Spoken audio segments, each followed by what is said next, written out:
আসসালামু আলাইকুম। আজকে আমার যে অবস্থানটা সেখানে আমি অনেক ভালো আছি। তো আর অনেক কিছু বলবো পরে ভিডিওতে, আপনারা সবাই থাকবেন। আর আমাকে জীবনে প্রতিটা মুহূর্তে এমনভাবে কাটাতে হয় যা কাউকে বলার মতো না। হয়তো আমার জীবনটা এরকম যে আমি পরিপূর্ণভাবে সব কিছু পাইনি কখনো। তবুও আলহামদুলিল্লাহ আমি অনেক ভালো কিছুই পেয়েছি।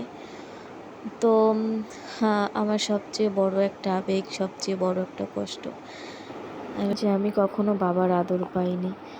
কিন্তু ভাবছিলাম যে শ্বশুরবাড়ি আইসা হয়তো শ্বশুর থাকবে, তাও নেই। সে আমার আসার আগেই আল্লাহ তাআলা তাকে নিয়ে গেছে।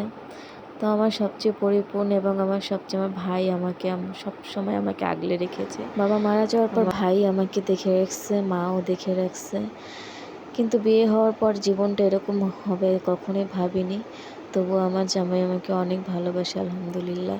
তার মানসিক যে কথাগুলো, তার আরও অনেক কিছুই আছে, তা আপনাদের আমি পরে ভিডিওতে বলবো। তো এখন সবাই ভালো থাকবেন আর আমার ফেসবুক পেজ অবশ্যই ফলো দিয়ে রাখবেন। আসসালামু আলাইকুম।